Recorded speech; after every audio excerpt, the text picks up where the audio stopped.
When it comes to developing products that promote renewable energy, Tesla leads the game. They don't only promote their electric vehicles, they also promote the expansion of solar panel usage. In this video, we'll share with you Tesla's Master Plan 3, which Tesla, with the leadership of Elon Musk, presented during the Tesla Investor Day. But first, don't forget to hit like and subscribe to this YouTube channel to stay updated on the latest in the luxury world. At Luxury Mindset, we bring you all luxurious information ranging from items, cars, houses, places, and even people who bathe in luxury. Not only that, but we also give you pretty much the amount you would need to purchase any of these luxurious stuff. So if you're interested in the rich, becoming rich, or even dreaming of lying on a mattress of gold or dollar bills, click the notification bell to keep yourself updated on this channel. At Tesla Investor Day, Elon Musk and his team elaborated on Master Plan 3 and how they are going with it. Today's main issue is the need for a vast amount of battery energy storage. According to Tesla's calculations, we need around 240 terawatt hours or 240,000 gigawatt hours of battery energy storage, which is a lot. However, it is achievable and we can make it happen with a combination of electric vehicles and stationary storage. We assume an 8-to-1 ratio of stored energy to power, meaning we need 30 terawatt hours of power. Our estimated capital expenditure for manufacturing investment is around $6 trillion, but we rounded it to $10 trillion to be safe. This includes mining, refining, battery factories, recycling, and vehicle factories, among other things. This investment is necessary to build a sustainable energy economy. It's important to note that this investment is insignificantly relative to the global economy. It's around 1% of the worldwide economy over 10 years or 0.5% over 20 years. Switching to an electric economy means we need half as much energy as a combustion economy. Regarding land usage for wind and solar, we only need less than 0.2% of the Earth's land area. Most people must realize how much energy we can get from the sun. It's roughly a gigawatt per square kilometer, and we can multiply that by 4 to get the continuous power. With this in mind, we can put wind and solar in the same place and use a lot of places that currently have wind. The benefit of transitioning to an electrified economy is that it enables greater efficiency in energy usage at every step, significantly reducing total energy consumption by about 50%. This makes achieving a sustainable energy economy much easier than fossil fuel, which is a significant step forward. While this estimate is conservative, it's reasonable and not overly optimistic. We may need even less energy with an electric economy than a combustion economy. So how does Master Plan 3 work? Musk discussed the need for a large-scale energy storage solution to enable the widespread adoption of renewable energy sources like wind and solar. These sources are variable, producing energy only when the wind blows or the sun shines. To ensure a steady supply of energy to meet demand, we need to be able to store excess energy produced during times of high wind or sun for use during times when energy production is low. To achieve this, Elon suggests that we need a massive amount of battery energy storage, around 240 terawatt hours, which is a lot of energy. This would include batteries for electric vehicles and stationary storage solutions like large battery banks. This amount of energy storage is achievable despite the large number, and it would cost around $6 to $10 trillion to manufacture and implement. It seems high, but this cost is relatively small compared to the size of the global economy, at less than 1% spread out over 10 to 20 years. Additionally, an electric economy would require about half as much energy as a combustion-based economy, meaning that overall energy would be reduced. Also, wind and solar power need relatively little land to produce, taking up less than 0.2% of Earth's land area. These sources provide significant amounts of energy from the sun alone. The transition to an electrified economy has the potential to significantly reduce our dependence on fossil fuels and move towards a more sustainable energy future. One of the key benefits of this transition is the increased efficiency to energy usage at every step of the way, resulting in a substantial reduction in total energy consumption. Furthermore, are a promising alternative to onshore wind turbines because they can be installed in areas with less wind resistance, resulting in more efficient energy generation. Since most of the Earth's surface is water, we can achieve full sustainability with a relatively small land area, making the transition to an electrified economy much more feasible. There are no significant challenges in acquiring resources and raw materials. We'll end up mining less ore to achieve the electrified economy than we do for the fossil fuel economy. For example, electric vehicles require fewer raw materials and use them more efficiently than internal combustion engines. Additionally, producing solar panels and wind turbines requires fewer raw materials than traditional power plants, making them more sustainable in the long run. As battery technology improves, we'll see a complete transition to electric transportation, except rockets, which currently require liquid fuels. However, producing methane with CO2 and water using electricity is possible, enabling rockets' electrification.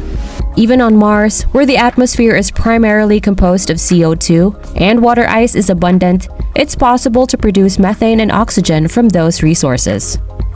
This illustrates the potential for electrification to extend beyond just our planet. The transition to an electrified economy will involve repowering the existing grid with renewable energy sources like solar and wind. This is already happening, with 60% of the generation added to the US grid in 2022 coming from solar power. Solar deployment is growing at 50% year-on-year as of 2022. This demonstrates the growing momentum towards a more sustainable energy future, driven by the increasing availability and affordability of renewable energy technologies. First, the trend towards electrification is on a serious upswing and is likely to continue. One example is the switch to electric vehicles, which alone could lead to a 21% reduction in fossil fuel use.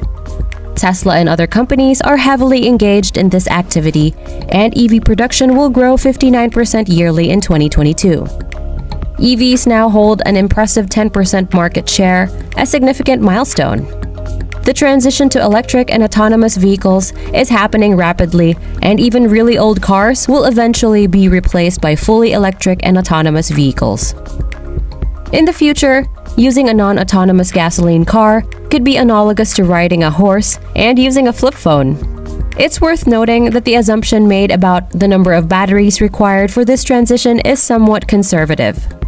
As the fleet becomes increasingly autonomous, the number of vehicles decreases, leading to a smaller fleet and less battery demand. Second, by switching to electric vehicles, there has been a 21% reduction in fossil fuel use. Tesla and many others are heavily engaged in this activity, leading to a 59% year-on-year increase in overall electric vehicle production in 2022. Electric vehicles now account for an impressive 10% market share. This is a significant milestone and a cause for excitement. Older gas-powered cars are predicted to be replaced by fully electric and autonomous vehicles, making non-autonomous gasoline cars obsolete. This shift will be as significant as switching from horses to cars and flip phones to smartphones. The assumption that many batteries will be required is somewhat conservative, as the benefits of an autonomous fleet will result in a smaller overall fleet. Despite this, the goal is to produce 20 million electric vehicles annually. With the increasing use of autonomous cars, fewer passenger vehicles will be needed, though there is some debate about the exact number. Approximately 2 billion cars and trucks are in operation globally, and the number of vehicles required in an autonomous fleet is expected to be less than this. The presentation shows a fleet size of around 1.4 billion cars, significantly smaller than the current number. Approximately 85 million vehicles are produced annually to facilitate this shift to an autonomous and electric future. Electric vehicles are highly efficient, with a Tesla Model 3 being 4 times more efficient from the well to the wheel than a Toyota Corolla. This is due to the efficiency of getting electricity to the car and how efficiently the car transfers stored energy to move on the road. For reference, a Model 3 can drive over a mile using the power it takes to boil a pot of water for pasta. And it can go another mile using the energy it takes to cook the pasta, which is 1 pound. This demonstrates how little energy is required to move the 4,000-pound object that is the Model 3. The third is switching to heat pumps. Electrifying transportation, buildings, and industrial processes is vital to decarbonizing the economy. Heat pumps are an important technology for reducing fossil fuels used in buildings, and it's encouraging to see their adoption increase.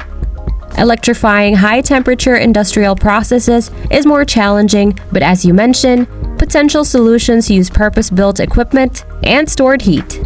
And as you note, green hydrogen may also play a role in decarbonizing specific industrial processes. We will need different solutions to decarbonize the economy fully, and it's exciting to see progress in many areas. Lastly, seeing the potential for renewable energy to reduce greenhouse gas emissions, create jobs, and save money in the long run is encouraging. It's also interesting to learn about the different methods of electrifying various industries, from heat pumps to green hydrogen to battery-powered transportation.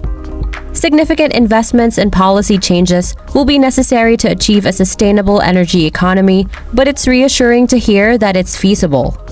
According to Tesla, the growth rate needed for deploying these sustainable technologies is relatively achievable.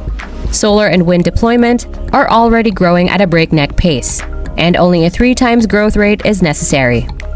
Electric vehicles need to grow 11 times, but they grew 60% year-on-year last year, so that growth rate will likely close quickly.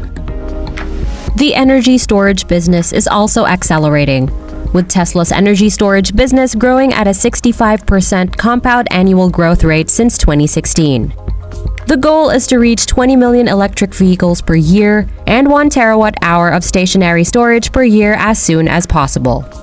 In terms of investment, building a sustainable energy economy is feasible and requires less investment than extending the fossil fuel economy on a year-on-year investment basis.